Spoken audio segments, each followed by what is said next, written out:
আমাদের কোচবিহারের ভাওয়াইয়া শিল্পী লোকশিল্পী রাজবংশী সমাজের অত্যন্ত জনপ্রিয় একজন মানুষ মনীন্দ্র বর্মন। তার বাড়ি মাথাভাঙা, কোচবিহার জেলা। তা উনি 26,000 চাকরি চুরি নিয়ে উনি এটি ভাওয়াইয়া গীত গিয়েছিলেন, যে যার মানে 1 কোটির বেশি ভিউয়ার্স হয়েছে এবং নেট দুনিয়া বা সোশ্যাল মিডিয়াতে খুব পপুলার হয়েছেন। মমতা পুলিশ এই রাজবংশী সমাজের অত্যন্ত প্রিয় লোকশিল্পীকে চাকরি চুরির বিরুদ্ধে তার গান গাওয়ার জন্য 4 বার বাড়িতে পুলিশ পাঠিয়েছে, গ্রেপ্তার করতে চায়। উনাকে টেলিফোনে মাথাভাঙা পুলিশ বলেছে ডিলিট করতে হবে, মোবাইল ফোন জমা দিতে হবে। উনি আমার সঙ্গে টেলিফোনে গত 6-7 দিন ধরেই টাচে ছিলেন। আমি কোচবিহারের এসপিকে চ্যালেঞ্জ করছি, বিরোধী দলনেতা শুভেন্দু অধিকারীর কাছে মনীন্দ্র বর্মন আছেন, থাকবেন। আপনার ক্ষমতা থাকে উনার কেশাগ্র স্পর্শ করে দেখুন। এইসব পিঁয়াজি অনেক করেছেন। মাথাভাঙার আইসি কোচবিহারের এসপির বেতনটা কোনো পিসি ভাইপো দেয় না, ট্যাক্সের টাকায় পান। এবং আমরা লয়ারের পক্ষ থেকে যেহেতু উনাকে লিখিত নোটিশ দেয়নি, এফআইআর করেছে কিনা আমরা জানতে পারিনি আজ পর্যন্ত, আমরা লয়ারের পক্ষ থেকে আজকেই মেল করব মাথাভাঙা থানায় এবং এসপি কোচবিহারকে, যদি কোনো অভিযোগ থাকে বা এফআইআর করে থাকেন কপি ফরওয়ার্ড করতে। তারপরে আমরা জলপাইগুড়ি সার্কিট বেঞ্চে পুলিশের বিরুদ্ধে আনএথিক্যাল, ইল্লিগাল, পলিটিক্যালি মোটিভেটেড অ্যাকশনের এগেনস্টে আমরা মনীন্দ্র বর্মনকে লিগ্যাল সাপোর্ট দিয়ে পাঠাবো। তাই আমি এই পয়েন্টটা আপনাদের মাধ্যমে গোটা রাজ্যে মনীন্দ্র বর্মনকে নিয়ে আমি নিজেই শতাধিক ফোন এবং হোয়াটসঅ্যাপ মেসেজ পেয়েছি, অন্যরাও পেয়ে থাকতে পারেন। প্রচুর মানুষ চিন্তিত ছিলেন যে মনীন্দ্র বর্মনের উপর পুলিশি জুলুম ইউটিউবারদের মতো বা অনেক প্রতিবাদী শিল্পীদের মতো, অনেক কার্টুনিস্টদের মতো হবে কিনা। আমি সমগ্র রাজ্যের প্রতিবাদী জনগণ এবং মনীন্দ্র বর্মনকে নিয়ে যারা উদ্বেগে ছিলেন তাদেরকে জানাতে চাই যে তিনি রাজ্যের বিরোধী দলনেতার কাছে আছেন, থাকবেন, তাকে প্রয়োজনীয় সমস্ত রকম সাপোর্ট দেব। আমি আপনাদের মাধ্যমে পদ্মশ্রী প্রাপ্ত আরেক ভাওয়াইয়া শিল্পী শ্রীমতী গীতা বর্মন, তাকেও ধন্যবাদ জ্ঞাপন করব। তিনিও গত 2 দিন আগে একইভাবে আরেকটি সঙ্গীত তিনি বাজারে বের করেছেন মুর্শিদাবাদে হিন্দুদের দুরাবস্থা নিয়ে। ওনাকে কিছু জিজ্ঞেস করবেন?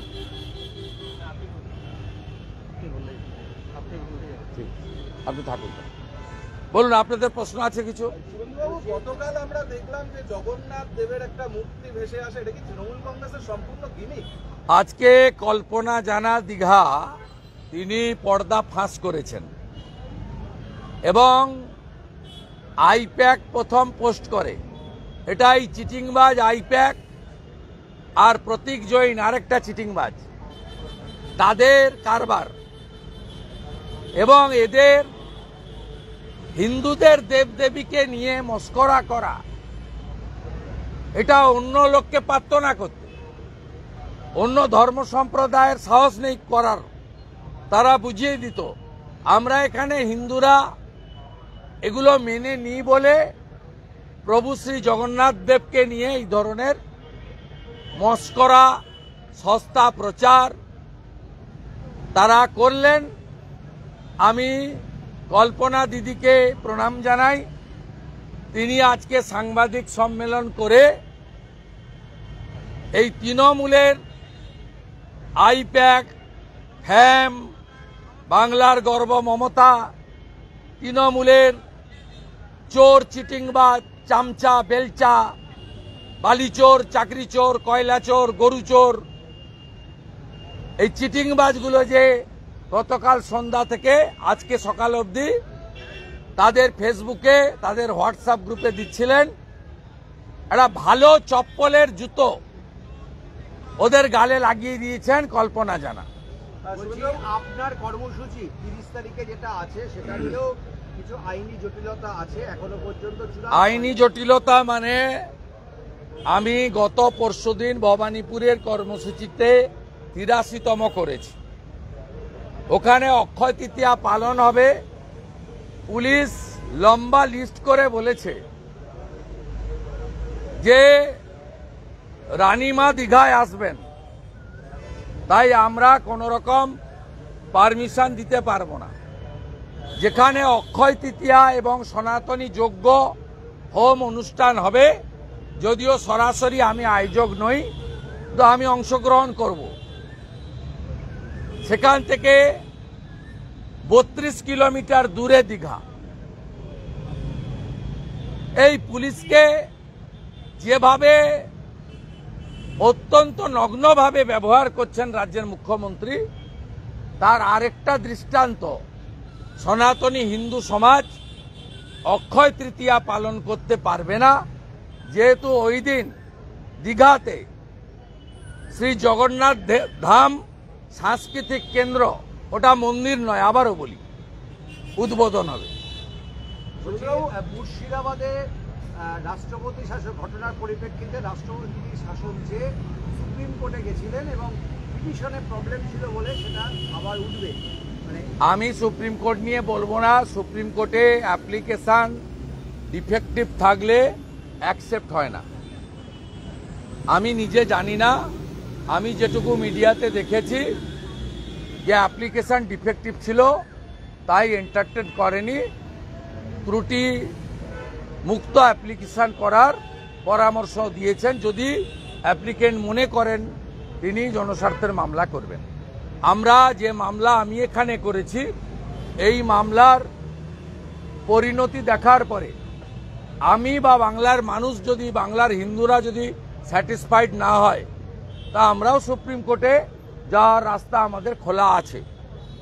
এবং আমি মুর্শিদাবাদ সহ বাংলার শান্তিকামী মানুষকে বলবো, বিশেষ করে মুর্শিদাবাদের সংখ্যায় কম থাকা হিন্দুদের, যে আমার করা মামলাতে হাইকোর্ট 15ই মে পর্যন্ত কেন্দ্রীয় বাহিনী আপনাদের এলাকায় রাখার অর্ডার দিয়েছেন।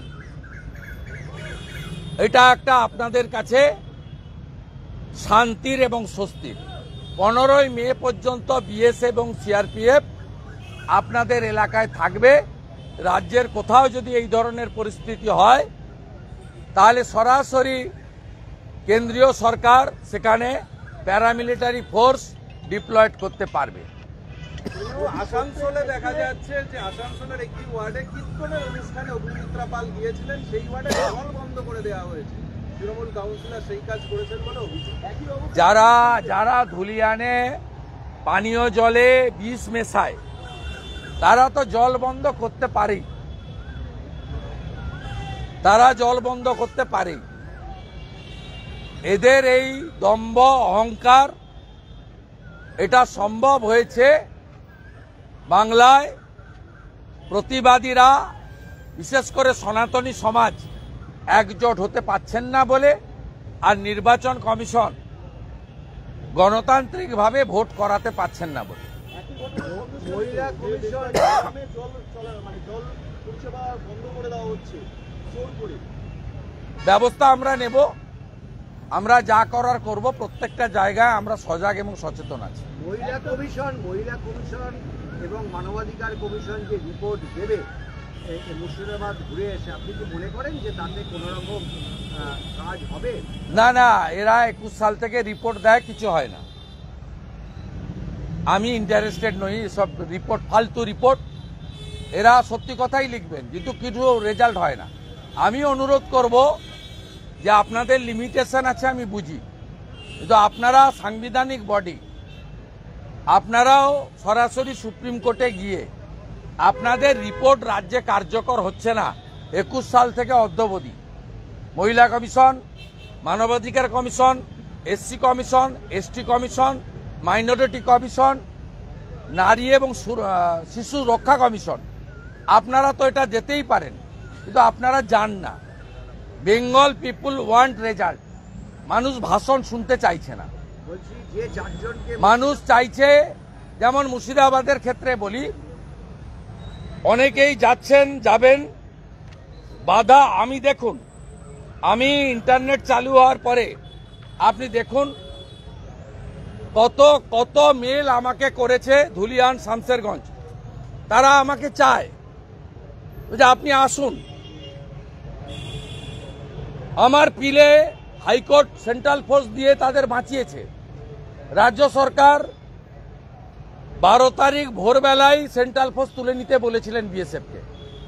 দেখুন আপনি কত নাম আমি আপনাকে বলবো, যে চিরঞ্জিত ঘোষ থেকে শুরু করে শুভময় চক্রবর্তী, এই bunch of mail I receive. মাত্র 2 দিন হয়েছে ইন্টারনেট চালু হয়েছে, তাতেই অনলি আমাকে বাধা দিচ্ছে। আজকেও কোর্টে অপোজ করেছে। এর আগের দিন কিশোর দত্ত সম্মানীয় এজি এবং রাজ্য সরকারের লয়ার কল্যাণ ব্যানার্জি কিভাবে একটা পার্টিকুলার শুভেন্দু অধিকারী, তাকে যেতে দেওয়া যাবে না, তিনি গেলে শুধু আমাকে ইন্ডিভিজুয়াল, আমি মন্তব্য করব না যে আমাদের সভাপতি তিনি পৌঁছেছেন, মানে দল পৌঁছেছে, কিন্তু আমাকে পার্সোনালি আটকানো হচ্ছে। আজকে আমার লয়ার মেনশন করেছে বুধবার রেখেছেন। আমি আশা করি বুধবার অর্ডার পাবো এবং আগামী যতদিন না আমি ওদের বাড়ি ঘর দুয়ার মন্দির স্বাভাবিক করতে পারছি, সব করব। আমার বড় পরিকল্পনা আছে। আমাকে অনেক এনজিও সাপোর্ট করছে, খোলা তো করছেই, সাথে সাথে অনেকগুলো এনজিও আমাকে হেল্প করছে। এবং শুনলে খুশি হবেন, গোরখপুর মহন্ত পীঠের মন্দির কমিটিও এগিয়ে এসছে, তারা আমার সঙ্গে থেকে কাজ করবে। আমরা বড় পরিকল্পনা নিয়েছি, আগামীকাল থেকেই ভলেন্টিয়াররা অ্যাসেসমেন্ট করবে এবং ব্যাপক রিলিফ, পুনর্বাসন, তাদেরকে খাড়া করানোর কাজ আমরা করব। যাদের যা গেছে হিসাব করে, জামা কাপড়, utensil, television set, fan, light, খাট, দরজা, চেয়ার, গরু, ছাগল, যা যা গেছে প্রত্যেকটা আমরা সকলকেই আমরা ইতিমধ্যে আমরা 5 লক্ষ টাকা পুড়েছে ওটা দিয়েছি, 1.5 লক্ষ টাকা বিয়ে বাড়ি ছিল ওটা দিয়েছি। যে মৃত 2 জন তারাও যে ধরনের আর্থিক সাহায্য, চাকরি যা চান সমস্ত রকম সহযোগিতা আমি করব। আমার ভলেন্টিয়াররা কাজ করছে, ব্যাপক পরিকল্পনা নিয়েছি আমি এবং আগামী 2-3 সপ্তাহ আমি এই কাজে ফুল কনসেন্ট্রেট করব। আপনি যেটা বলছেন যে ক্যাম্প ছেড়ে যারা ওখানে গেছে তাদের বাড়িতে রান্নার স্টোভটাও নেই, হ্যাঁ, তারা খাবে কি, করবে কি? তারা স্টোভটা নেই। আপনি দেখবেছেন কিরকম প্রতিহিংসা জঙ্গিপুর, শামসেরগঞ্জ, ধুলিয়ানে। এই সত্যি ভিডিওগুলো দেওয়ার জন্য ফেসবুক 1185 ব্লক করেছে 918টা, এক্স হ্যান্ডেল 358 কেস করেছে সাইবার ক্রাইমে, 338 ব্লক। দেখুন কিভাবে রাজ্য সরকার হিন্দু নিধন, হিন্দু বাড়ি জ্বালানো, হিন্দুদের উপর অত্যাচার সোশ্যাল মিডিয়াতে দিতে দিচ্ছে না। 1185 জনের বিরুদ্ধে কেস করেছে, 918টা এফবি অ্যাকাউন্ট ব্লক করেছে। কোন রাজ্যে আছেন আপনারা? যে চারজনকে অ্যারেস্ট করলো সাম্প্রতিককালে, তারা সবাই স্থানীয় লোক। মানে বাংলাদেশ থেকে লোক এসে গন্ডগোল করেছে বলে তৃণমূলের যে প্রচার ছিল সেটা তো মিলছে না। একেবারে মিথ্যে প্রচার, একেবারে মিথ্যে প্রচার। ধুলিয়ানের চেয়ারম্যান, ধুলিয়ান টাউনের সভাপতি মেহবুব আলম, ফারাক্কার এমএলএ মনিরুলের দাদা কাউসার, এরা দাঙ্গায় নেতৃত্ব দিয়েছে। শামসেরগঞ্জের এমএলএ আমিরুল, এরা দাঙ্গা ঘটিয়েছে, কোনো বাইরের লোক করেনি। আর শুভেন্দুদা, দেখা যাচ্ছে যে এই চাকরি হারারা তারা পথে রয়েছেন, আবার মুখ্যমন্ত্রী শালবনীতে গিয়ে চাকরির প্রতিশ্রুতির কথা বলছেন, প্রচুর চাকরি হবে। আরে মুখ্যমন্ত্রী বলছেন, আমি তো অবাক, ওটা আমার জেলা, মানে প্রশাসনিক বিভক্ত, অবিভক্ত মেদিনীপুর।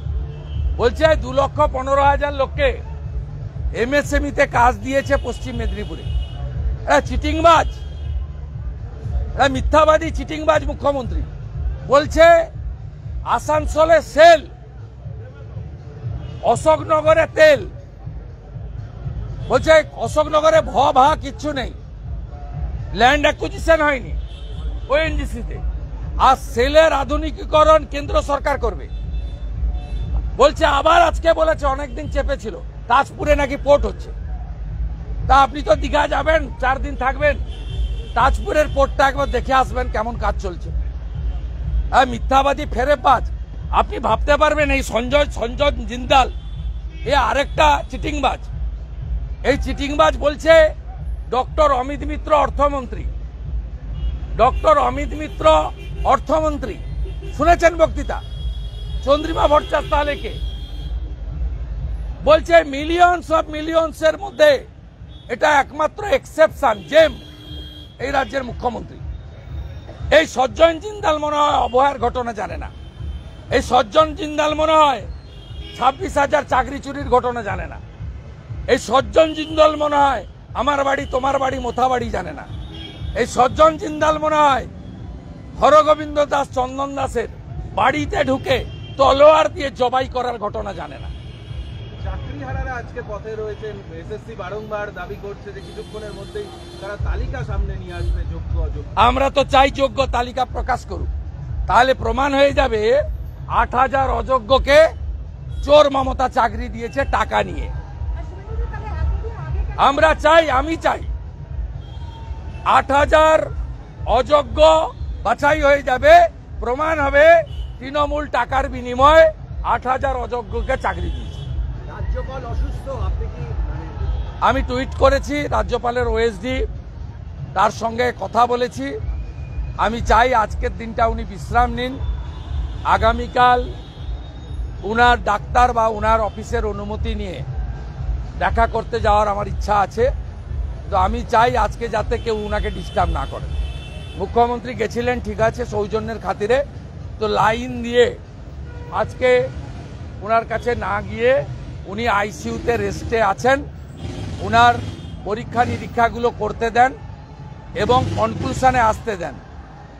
অনেক রকম খবর প্রচার হচ্ছে, কনক্লুশনে আসতে দেন উনার কি অসুখ হয়েছে। তারপরে আমার মনে হয় আমরা সকলেই মা কালীর কাছে প্রেয়ার করছি, ভগবানের কাছে প্রেয়ার করছি, যাতে এই শিক্ষাবিদ, লেখক, সম্মানীয় ব্যক্তি, আমাদের রাজ্যের সাংবিধানিক প্রধান, তার সমস্ত কিছু যেন দ্রুত আরোগ্যের পথে তিনি যান এবং সব রিপোর্ট যেন ভালো আসে। উনার ওএসডির সঙ্গে আমি টুয়াইস কথা বলেছি, আরেকবার রাত্রে খোঁজ নেব এবং এক্স হ্যান্ডেলে উনার আরোগ্য আমি কামনা করেছি। আমরা টাচে আছি। তিনি দিল্লিতে বলছেন যে এখানে বিরোধী যেহেতু রাজনীতি রয়েছে, সেই চাপের জেরে তার আজকের এই শারীরিক অবস্থা। শত্রুঘ্ন সিনহা বলছেন, শত্রুঘ্ন সিনহা তো ডাক্তার। আমি যদি উল্টে বলি, মুর্শিদাবাদের হৃদয় বিদারক ঘটনা দেখে রাজ্যপাল মহোদয় অসুস্থ হয়ে গেছেন, এটা বলা ঠিক হবে? মুর্শিদাবাদের ঘটনার জন্য মমতা দায়ী, তাহলে রাজ্যপাল মহোদয় এই অসুস্থতার জন্য মমতা ব্যানার্জি দায়ী, এটা বলা ঠিক হবে? চিকিৎসা বিজ্ঞানের উপর ছেড়ে দিন, এই ধরনের কথা, আলপটকা কথা বলবেন না। এই কাজটা ডাক্তারদের, এই কাজটা শত্রুঘ্ন সিনহাদের নয়। কংগ্রেসে আপত্তি নেই, সিপিএমে আপত্তি নেই। হ্যাঁ,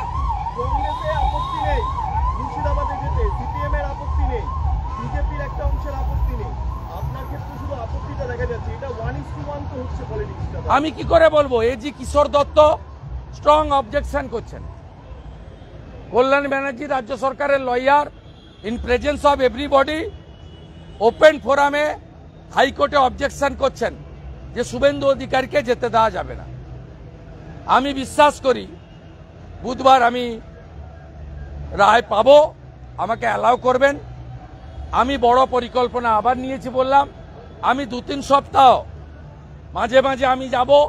আমার বড় বাড়ি নেওয়া হয়েছে রিলিফ ক্যাম্পের জন্য, 1 মাসের জন্য ম্যাসিভ রিলিফ ওয়ার্ক করব। 750টা ফ্যামিলি এফেক্টেড, প্রত্যেককে আমি করব এবং করিয়ে দেব। আমাকে বহু মানুষ সাহায্য করছে। আমরা একটা বাড়ির প্রপোজাল দিয়েছি, জোগাড় চলছে, রিলিফ ক্যাম্প হবে, ওখান থেকে ডিস্ট্রিবিউশন হবে। কারণ বহরমপুর মালদা অনেক দূর হয়ে যাচ্ছে, আমাদের টিন দিতে হবে, বাড়ি তৈরির বাঁশ দিতে হবে, অনেক ইউটেন্সিল দিতে হবে। পুরো বাড়ি পুড়িয়ে দিয়েছে, তাদের বাড়িতে আসবাবপত্র দিতে হবে। যাদের জোর করে বাড়িতে ফিরিয়েছেন রান্না করার গ্যাস বা কেরোসিনের স্টোভ দিতে হবে। ছাগল গরু নিয়ে চলে গেছেন, সেগুলো দিয়ে দিতে হবে। এ অনেক কাজ আছে, ভাষণে হয় না, ছবি তুলে হয় না, অনেক কাজ করতে হবে। শুভেন্দুদা, রাজনৈতিক ইতিহাস বলছে কংগ্রেসকে সরানোর জন্য সিপিএম এর জ্যোতি বসু বাজপেয়ী একসঙ্গে ব্রিগেডে সভা করেছিলেন। গতকাল ব্রিগেড থেকে আপনাকে ব্যক্তিগতভাবে আক্রমণ করা হলো, কি বলবেন? এটাতেই প্রমাণ সেলিম আর মমতা সিপিএম তৃণমূলের বি টিম আর তৃণমূল সিপিএম এর বি টিম। সেলিম 3 বার হেরেছে, যেখানে মুসলমান বেশি আছে সেখানে দাঁড়াতে যায়। রায়গঞ্জে হেরেছে, চণ্ডীতলায় হেরেছে, এবারে মুর্শিদাবাদে গেছিল, 75% মুসলিম আছে জেনে। এ মাসোহারা পায়, যে কোনো প্রতিবাদী লোককে ট্রান্সফার করে দেয়। আর সেলিম সাহেবের ঘরের লোক ট্রান্সফার হয় না, কলকাতাতেই থাকে 14 বছর। এটাতেই বোঝা যায় যে কে কার পের হলে আছে, কে কার বি টিম।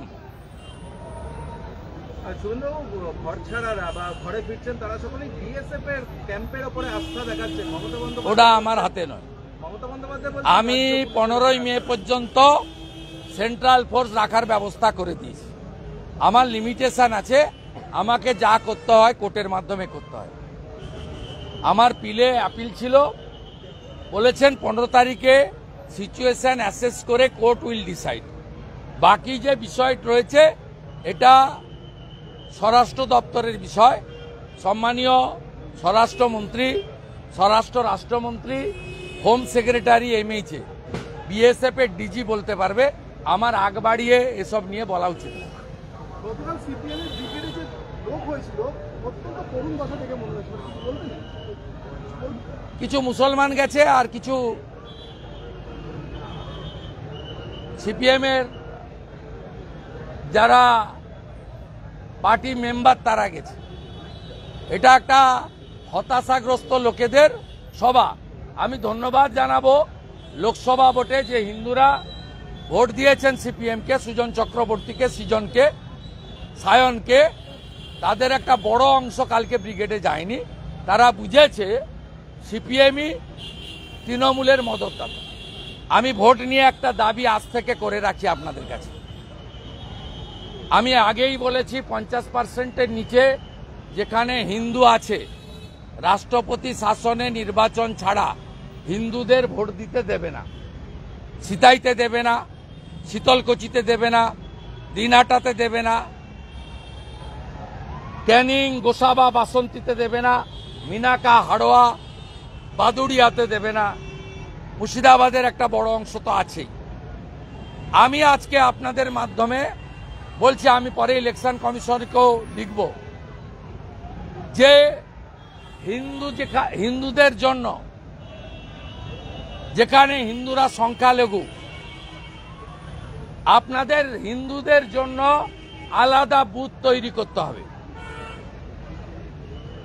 যেখানে হিন্দু ভোটাররা মুসলিম মহল্লার উপর দিয়ে বুথে যায়, সেখানে হিন্দু ভোটাররা মুসলিম মহল্লার উপর দিয়ে ভোট দিতে যাবে না, যেতে পারবে না, যেতে দেওয়া হবে না।